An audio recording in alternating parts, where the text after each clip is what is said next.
Welcome to Rails, Ales, and Old Towns. Rome requires no introduction, or recommendation for that matter.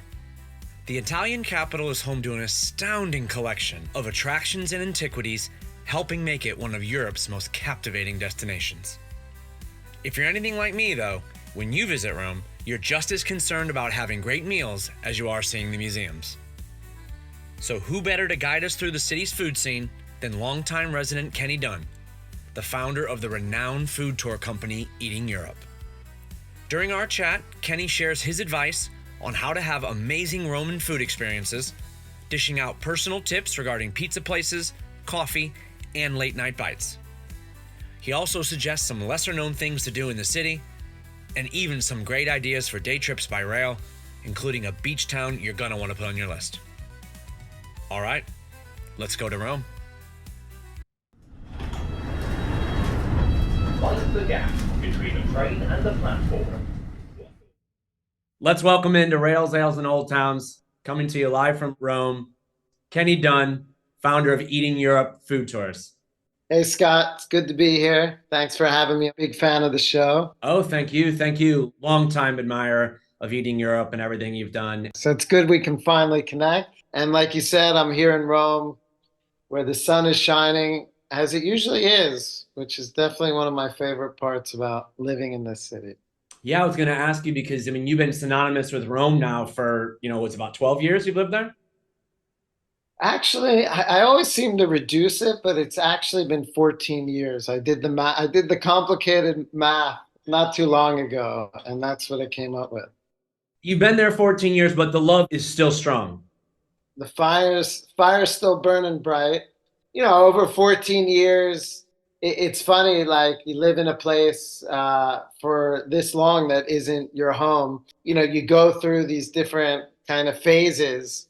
The first phase is everything is so exciting. You just want to try and devour everything in the city as well as in Italy and even beyond in Europe. Then that kind of fades a little bit. Then sometimes it kind of reignites. I'd say, I don't know if it's COVID. I feel like COVID changed a lot, but coming out of COVID, I'm just had this kind of hunger to start traveling within Italy, to discover new places within the city itself. And so, yeah, I think I'm going through this new peak where my love for Rome and Italy more broadly is definitely at one of its strongest. Well, I'm glad I'm catching you on the upswing. Yeah, definitely. What are some of those like pinch me moments that you get when you're walking around thinking like, I can't believe I live here? Yeah, I think they happen in different times. I mean, for me, so I live in a neighborhood called Trastevere, which is a very popular area. I'm kind of on the quiet side away from all the madness. But I don't go into what's the centro, the historic center, that much, even though it's like a 20-minute walk. But the good side about not going in that much, when I do, even though I've been living here for so long, when I do, it's one of those moments is just kind of getting lost, as all tourists do and all tourists love doing, in the little streets in the historic center. Usually at night, that's when I find Rome is kind of most magical. And it's just kind of, getting lost, even though ultimately kind of realizing, here's where I am. But there's those little moments where I'm like, where am I? I don't remember ever being in this little alley. And so that happens oftentimes when I head into the center. Rome's famous for its 7 hills. I live just at the bottom of its 8th and second tallest, Monteverde. And a lot of times I'm walking my dog at night, coming down the hill as the sun's setting. And that's always, as many times, the sun sets every day here in Rome. We have beautiful ones here, pink and purples.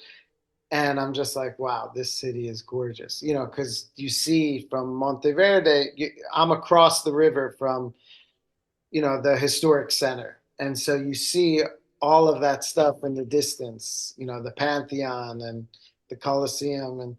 And so that's one of those moments. And then, of course, being a big food guy, I mean, so many times where I'm just eating something somewhere in like kind of even just like a nondescript Roman trattoria, and just being surprised by how good something tastes. And those are the moments where, where I'm like, wow, this is where I It's live. still happening. The It movie still hasn't happens. ended. Yeah. I mean, it's fun. In the beginning, of course, it happens more because everything now, the bar has been elevated quite a bit, but, sometimes people say, I just went there. It's good. I'm like, it's not that great, but because I am, not that I'm snobby, but, I mean, it takes more to wow me, but those wow moments do happen. I don't know, maybe it's once a month, sometimes a bit more, sometimes a bit less. But yeah, so those are the other pinch me moments, food related. Now, the hill you spoke about there, because the last time I was in Rome, we stayed in Trastevere, and it was actually Okay. the first time I had stayed there. I loved it. I loved it. So you're lucky. Really cool to be living there. But yeah, the first night we scampered up to the hill there with Janiculum Hill. Gianicolo, yeah. So Monteverde is the neighborhood. Gianicolo is the name of the hill. Caught the sunset right as it was going down. Now this was December, so it was nice and quiet. I can imagine how fun that is walking a dog up there and then trotting back down past the fountain and Yeah, that fountain is gorgeous. I mean, yeah, which is nice. I mean, right now, I mean, in terms of travel tips, like right now, here we are in kind of early Feb. Every day's been sunny, which isn't that atypical for this time of year. And the city is so much more quiet. It's still great to be outside. At night, it's cold. And so, if you have Rome at this time of year, when a neighborhood like Trastevere isn't so packed, it's not so hard to get a table somewhere. You don't have to wait in crazy lines to get in the Colosseum or the Vatican or any of the other most popular attractions. So whenever I see people who are here now and the weather's good, I'm like, man, this is such a great time. you don't need anyone to tell you to go to the Coliseum, the Pantheon, Spanish Oh, Steps, sure, the Trevi definitely. Fountain. Figured I'd ask you, if you had a couple just must sees, but they're just not that known. One of them is this one place. I've only been there a couple times, but I was really impressed. And it's called Domus Valentini. Domus is the Latin word for house or home. So it's an ancient Roman house, of a wealthy Roman, so 2000 plus years old. But what's really cool is, it's pretty well intact, but the parts that aren't intact, they actually have used digital imaging. So you look at a room and, there's a mosaic on the ceiling and the remains of, let's say, what was a bath, and, you appreciate it. And then all of a sudden it's not a projection, but it's kind of the best way to describe it. Project what it would look like as it did, and as it would have 2000 years ago. So that I found that super cool. So it's kind of like you're in a place that's 2000 years old, but you're using modern technology to kind of fill in the gaps, let's say. So that's a place I always recommend. A little less off the beaten path, but I think still not a lot of people go, and it's quite worthwhile, is Giardino de Arance, the orange garden. That's on the Aventine Hill. It's, a little garden that has this unbelievable lookout. So you're not on the side that I'm on, but on the side where Rome was first formed. You look out on the Vatican, on Gianicolo Hill that we were just talking about. And I didn't know this until very recently, but the way the cypress trees were planted, it creates this effect where you look out and you can see the dome of the Vatican, and it looks really big because of how these trees are. And as you walk closer to the edge, to the terrace that overlooks the city, the dome shrinks tremendously. So it's an unbelievable optical illusion that's really cool. So it's this beautiful place. It's got this very cool effect, and then it's just rewards you with this incredible view. Like I said, like we talked about, just watching the sunset from the top of the Gianicolo Hill, I think, is another area that a lot of people don't visit. Right there is Villa Pamphili, which is one of my favorite parks. So all the parks are called villas. That's really nice. So you could go for a picnic late in the afternoon, then watch the sunset. I think you share a similar enjoyment of just savoring a city skyline. When you actually can get up higher, see the whole city, it gives you a really nice perspective. And that's the one thing that's interesting about Rome. You know, when you're in the historic center, it's a lot of very small, obviously small streets like any ancient city. And so that's a great perspective, but you don't really get to see the size and everything. So you go across the river, you get up to the second highest point, and then you can appreciate things, you know, in kind of a more macro sense. The other thing I would say, I mean, Rome, a lot of people don't realize this, but you're, you know, about a 30-minute train ride to the beach. You know, going out there, having lunch, just looking at the water. I mean, you know, the whole coast is just one beach town after the next, and all of them have restaurants with amazing fresh fish and calamari, and you know, so to go out there and have a nice Saturday or Sunday lunch, you know, right on the water is something that I think is underrated. What town would you catch the train to? I would go to Santa Marinella. It's about a 45-minute train. Ostia is the closest town. So if you're really strapped for time, that would be it, but it's not nearly as nice as Santa Marinella. The train lets you off. You're like a 5-minute walk, if that, to the beach. And then right there, there's a bunch of great restaurants, you know, or you could just pick up something, go for a walk, have a little picnic on the beach. You know, you could take a half-hour train to so many places, like the Castelli Romani, or the hills outside of Rome. That's where the Pope has his summer residence when it gets too hot. And like Frascati, for example. And you can go there, have lunch. There's some really good wine, there's grapes and that are produced, wine that's produced that right outside in Frascati. You can visit a vineyard. That's a nice day trip. You know, so all of those are like if you have more than, let's say, 2 days. Because if you just have 2 or 3 days, obviously there's so much to do inside the city. But if you're spending 4 or 5, it's nice to kind of get outside of the city as well, especially if it's hot in the summer. Obviously, we should talk about some food here. Yeah, let's get to the food already. Come on. What are some mistakes you think people make when they're looking for good food in Rome? Well, I mean, I think unfortunately some people, you know, like just assume that anywhere you go into is going to be good.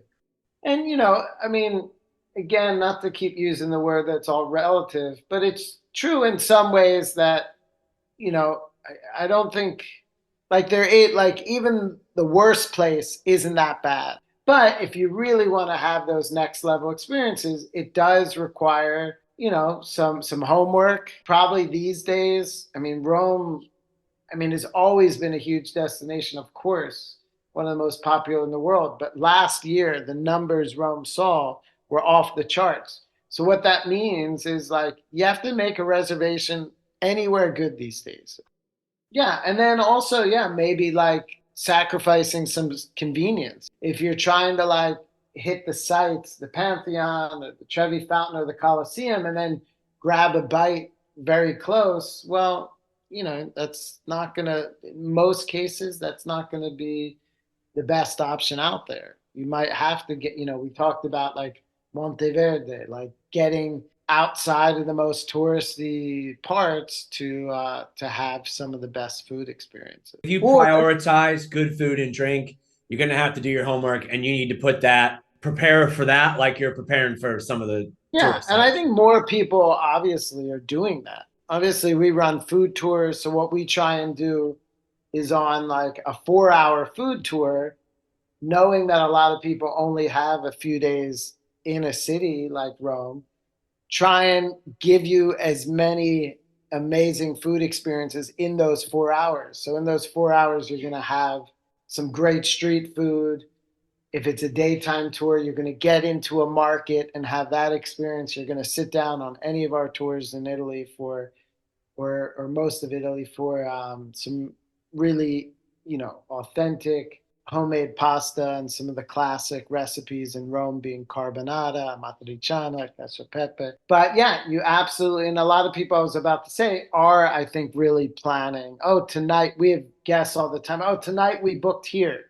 Where 10 years ago, I don't remember as many people kind of showing up, having their meals already kind of planned out in a way that people do now, which is it's good because it usually means they're going to go to one of the better places. Why can you shed any light on why it seems that a restaurant that has 20 or 30 small pictures up on the wall, usually of family members or former customers, is almost always a safe bet?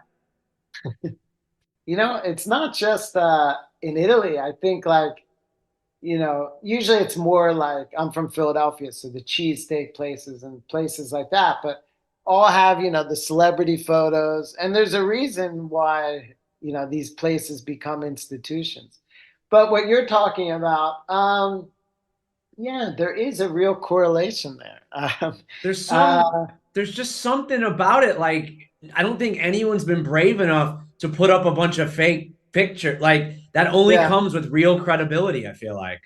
Well, I think when you're talking about celebrities, and in a lot of Italian places, it's often, Italian celebrities. So if you're kind of a tourist coming from the States, you're looking at these photos and you don't recognize anyone. But to your point, that's still just such a marker for that being a good place. Like all these people with their hand, their arm around the owner or the chef, which sometimes is the same person. It's like, all right, this place must really be good. And inevitably it is. It'd be funny if a place just opened and doesn't have any kind of history, accolades, no credibility, but right away starts asking people to put those photos. It just doesn't seem to work that way. You have to have a bit of history, bit of credibility before someone who has a reputation is going to throw their photo on the wall. And this isn't just totally just an Italy thing. I mean, you see it Yeah, everywhere, but no, there that's what I was there is saying. just this certain sweet spot magic when you're like, I'm in good hands here, if they're showing me all these people. Yeah, absolutely. I Newspaper mean, clippings, old newspaper clippings. oh yeah, I mean that stuff for sure. I mean that's all. Those are all testimonials to a place's legitimacy and excellence Pizza is a huge thing all over Italy, but especially in Rome. all over the world. Roman pizza. Is it always being sold by the gram and all that? Or what's the real kind of what makes Roman pizza different? Yeah, I think we've gotten to the point of the show. We gotta talk pizza. Let's do it. So there's two kinds of pizza in Rome. All right, one is the kind you're referring to, which is pizza al taglio. Loosely translate pizza by the slice, or sometimes it's called al metro or by the meter. And so that's like your pizza shop pizza, not your sit down at a pizzeria, which we'll get to in a second. So the pizza al taglio been around for a long time, but it's exploded even in the last like 10 years, I'd say, or maybe even 5. So this is where you go into a little shop, they'll have like 10 to 15 different kinds. It's long, little bit thicker. It's kind of shaped like oval shaped. And the whole idea of this pizza by the meter, by the slices, you can get as big or small of a slice as you want. So my kind of pro tip is try as many ones that look interesting to you and just get small little pieces. So they'll do like a strip across kind of horizontally, and you can have it just a couple inches thick, and then they'll cut that into little squares. And on one little kind of plate, you can have 6 different kinds. And that's really nice. I mean, in New York, I love a New York slice, but there's one standard size. And so if you want to try 2 kinds, pepperoni and whatever, mushroom, that's your lunch. Where here, you can literally have just as much pizza, but have 8 kinds. And they're topped, I mean, a famous type of pizza al taglio is with potatoes, just potatoes and rosemary, something I'd never seen before coming to Rome. Most people we have on tour are quite surprised by that one. Really good. The pizza al taglio, when it's done right, is crispy on the bottom. So a little bit of kind of char and then airy on top. 4 different kinds of cheeses. You got your burrata on a lot with fresh cherry tomatoes, pumpkin. I had one just yesterday, funny, a carbonara pizza. So the guanciale, the pork cheek, egg, pecorino, the sheep's milk cheese on a pizza al taglio. That was a first for me. So here, after 14 years, just yesterday, I had my first carbonara pizza. Another one I really like is pumpkin on pizza with pecorino cheese, or sometimes with like a stracchino, which is like a white, more runny cheese. Pecorino cheese is so good. Yeah, so good. So there's a lot of different kinds. Tuscany's got its kind. In Rome, there's one kind that's used on all the pastas. It's called pecorino romano, no surprise. And that is an aged, very sharp, quite salty pecorino cheese. In general, sheep's milk cheeses are saltier Yes. than cow's milk, and certainly than goat's milk, which is even kind of more light. So that's used on all the Roman pasta dishes. That's what really gives the salty taste, as well as the guanciale, like the bacon product. Now, the Roman pizzerias, those typically only open at night. Those are wood fire ovens where the pizza al taglio is electric or could be gas. Super thin. I mean, now historically, traditionally, very, very thin. So that is your quintessential thin crust pizza. And when you order it, they serve you the full pie, often not cut. So you cut it yourself. And typically you order one pie per person.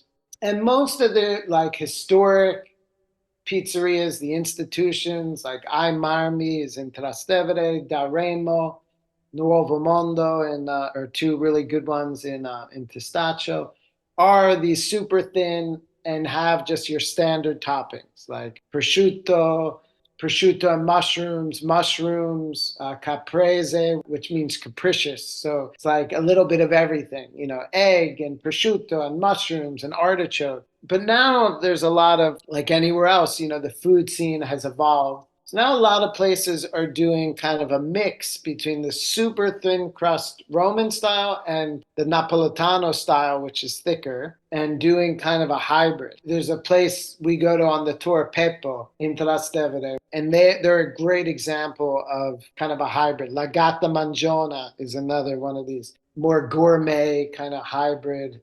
Not as thick as in Naples, but not as thin as here in Rome. So that's kind of the evening sit-down pizzeria option where the pizza by the slice you can get at any time. And there's usually nowhere to sit. They're all takeaway joints. So you just get it. There might be a little like high top outside. Otherwise, you're just walking and eating or sit down on a bench or something. The most famous one is by one of the real celebrity kind of bread maker, pizza makers, Gabriele Bonci.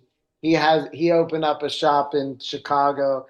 So his kind of institution is called Pizzarium. Every day, just the wildest topping combos. You go in there. I mean, that is a place where, thank goodness, you can try a lot of kinds, because you look at every one and you're like, I want that. What is the gap between the train and the platform? Okay, well, I just wanted to take a second to say thanks for listening to Rails, Ales, and Old Towns. I hope you're enjoying this episode and that it's helping you get excited for your next European adventure. Be sure to check out the link in the episode description, because there you'll find all the information you need if you decide to follow up on the places and topics that came up on the show. Oh yeah, if you are digging the podcast and you had a spare minute, I'd be forever grateful if you were to leave a review or a rating on the platform you're listening on, as those little things do go a long way. And if you really want to get crazy, why not give me a follow on Instagram or Facebook at Rails, Ales, Old Towns. Back to the show. What is the gap between the train and the platform? How often are you popping into an espresso bar just to tip one back?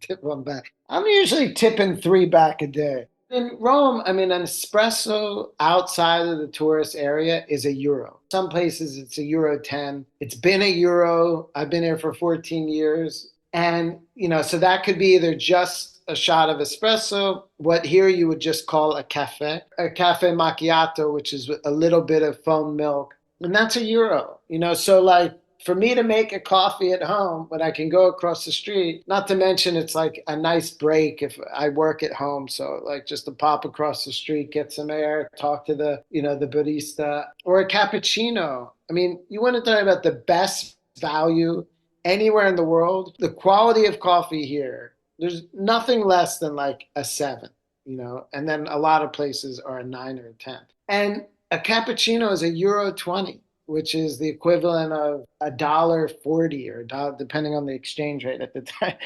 If you came to Italy just to drink like, 5 coffees a day, you'd get your money's worth. In addition to having the drink, you're getting that experience. It couldn't be more authentic.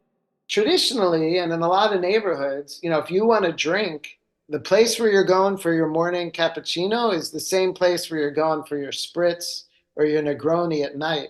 That's why they're all called bars, because they're licensed, to sell alcohol. But yeah, I mean, to your point, go there in the morning, not at 11. I know you're on vacation, you want to sleep in, but one morning, wake up, go in there at like 8 a.m. when these places are packed and just observe it, take it in, besides drinking whatever you decide to order. But just to see people, they come in, they order it, they take 3 sips of their cappuccino, put the glass back on the bar, they're out of there. Even if you don't understand what people are saying, just seeing the small talk and the gestures with the barista, watching how this guy or gal can manage like 30 orders at once. There's no writing anything down. There's no tablets. It's like everyone's screaming out their order. Somehow they retain it all. They've got usually 6 going at once. That's what's so cool to watch. Italy is one of the places in Europe where honestly just people watching is an event. Yeah. And you just feel like you're like, oh my gosh, I can't believe I'm actually in this scene right here. And also, if you don't like espresso at home or have thought you're not an espresso person, try it in Italy. It's a totally different animal. Yeah, there's really no options. If you want your coffee while you're in Italy, well, that's what you're drinking. So the other thing that people really are surprised, like a cappuccino here, it's a shot of espresso. It's still quite small. So like by, American Starbucks standards. It's a baby chino by most Yeah, standards. it's a baby chino. And that's why, Romans or Italians in general will have like 8 shots of espresso a day because it's not a lot. You see people with their giant mugs, their 20 ounces or whatever they are. That's a lot of coffee. Where here, if you're just doing these little shots of espresso, in terms of just volume, you're not consuming as much as one of those massive mugs that you see. So what about you've been out all day? Let's say you started your day with an espresso, you've done your people watching, you've seen a couple sites, but then you've lingered over a long lunch somewhere in Trastevere or Testaccio. You've seen a little bit of Rome at night. Maybe you've had a couple drinks. Where are you going for a late night snack? Well, here's something that very few people know, which still just blows my mind. So I think everywhere in the world, at least where I've traveled or lived, late night in the exact scenario you're describing, you've had some drinks, you want something greasy, whether that's a greasy slice, if you're in New York or Philly or so many other places. Some places like Iceland I was in, you're going for hot dogs. Other places, it's a gyro, like in Greece, or a kebab in London. So many other places, it's going to a kebab shop. In Italy or Rome specifically, they go for a cornetto. A cornetto is like the Italian version of a croissant. So you have these cornetteria, like these cornetto places, which are really just like a pastry shop, but they really cater to the night crowd that open up at night, and people will go, and that's what they'll eat late at night, which is just bizarre to me. I mean, part of it is there isn't a real drinking culture here. So, how late is a pizza place open, or like one of these spots that does like the soupli, the little fried things? Yeah, so the fried rice balls, which are different than the arancini, which you have in Sicily, they're not as big. In Rome, and this is just a Roman thing, I mentioned Italy, 20 regions, all with very different cuisine. In Rome, it's fried like a risotto rice, a borio can be used. Sometimes in a meat sauce these days, less places are using a meat sauce, a tomato-based sauce filled with mozzarella, rolled in breadcrumbs, deep fried. That would be the perfect late night snack. Like a lot of places, like the most famous one, Isupli and Trastevere, that's open till 11. Okay. But yeah, so that might be open till 10 or 11. 11 probably on Fridays and Saturdays. That's an option, but not quite what I was referring to after midnight snack. I mean, can you just believe? I mean, obviously, you've been at the forefront of this with Eating Europe. You're in 10 cities now across Europe. We're now in 14. So we Oh, just opened up 4 new cities just 2 months ago. sorry to sell you short. No, that's okay. It's hot off the press. I'm happy to announce that here. We just added Venice, Milan, Palermo. So three big, incredible Italian food cities, and Athens down in Greece. Amazing that just in the last, 15 years, we'll say 20 maybe, just how food has just become so synonymous with travel. Like it is so intertwined. Can you imagine it ever going back? No, I don't think it's going back. When you go abroad, like it's not only just checking out certain places, but it's also getting kind of insight. What is food culture in Rome? We talked about the bar. We just talked about late night being, these sweet pastries. I mean, these are all the little insights that you want to get when you travel, broadly about culture and specifically within culture about food, because that's such a big part and an accessible part about learning about a culture is how do people eat? What do they eat? It's been an explosion. Food tours specifically, when we started, just for perspective, 13 years ago when I started Eating Europe, there was no one else doing food tours in Rome. And now so many food tours everywhere. And just the market has grown, the appetite, for food tours, pun intended, has grown so much. Everyone's looking for these kind of activities. Same with cooking classes, wine tastings, whiskey trails in places like Scotland. I mean, beer tours. These are the kind of experiences that people want to have. And these organized experiences kind of ensure that you're going to go to good places. I can definitely say that I always wanted to travel and would have wanted to travel, I think, but traveling thought of like it was, especially in Europe, maybe it was a bit dry in the museums and art and all that. And that's amazing stuff. But it was once that food and drink got introduced, I was like, okay, like I'm in for this. I think kind of what you do in a destination, the kind of tours, activities, just even the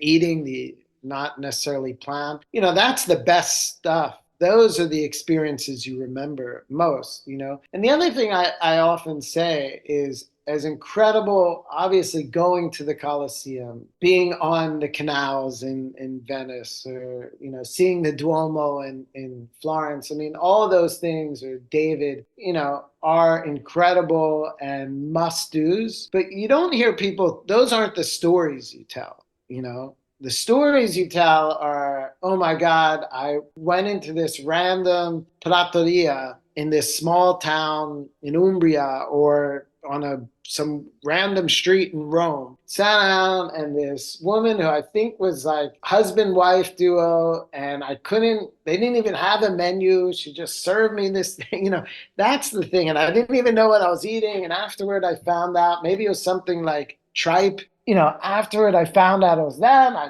would have never ordered that, but it was actually delicious. Or it might be an organized thing. I learned how to make gnocchi and I didn't realize how easy it was, but it was so cool. And then we made this pesto out of pistachio nuts. I mean, those are the stories I think you come back and you tell more so than I went to the Colosseum and it blew my mind.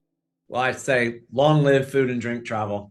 I guess we'd be remiss if we didn't cover a little bit of the Eating Europe tours in Rome. All right, I'll do a little plug because and besides just kind of plugging the business, I mean, as I said before, I mean, what we do, we're really trying to give people these kind of memorable food experiences and make sure that in 4 hours with us, you're going to be able to tick off your list. You know, I tried carbonara, cacio e pepe. I had a soupli, which we talked about. I tried a fried artichoke, which is another like must have in Rome, Jewish style artichoke. So all of our tours, you know, do that. You know, the difference is we have the Twilight Trastevere, which is in Trastevere, the neighborhood we touched on quite a bit. We have Taste of Testaccio, which instead is right across the river. It's a different neighborhood with a very different history, has one of the best outdoor food markets in the city. So it hits that, has some really interesting historical places that really integrate with the food story. So there's that tour. We have a tour through the Jewish ghetto. A lot of the most iconic dishes in Rome were introduced by the Jews who have been living here going way back to ancient Roman times. And like the fried artichoke, soupli, for example, the fried rice balls we talked about. So we have a tour that starts in the Jewish ghetto and kind of meanders across the river into Trastevere.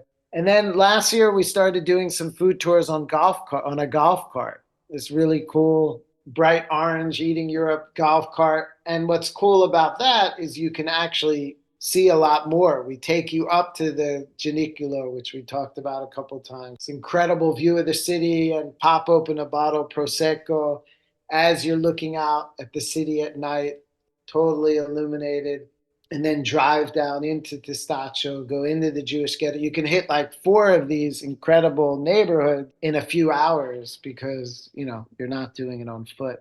If you want to get your hands dirty, I was going to say we'll do some cooking classes here in Rome and Florence, as well as we're going to start doing some pizza making classes. So that's fun if you actually want to learn some of these things and bring those skills back home, as well as obviously eat what you just made. We're doing all kinds of cool stuff. We'd love to have people on tour.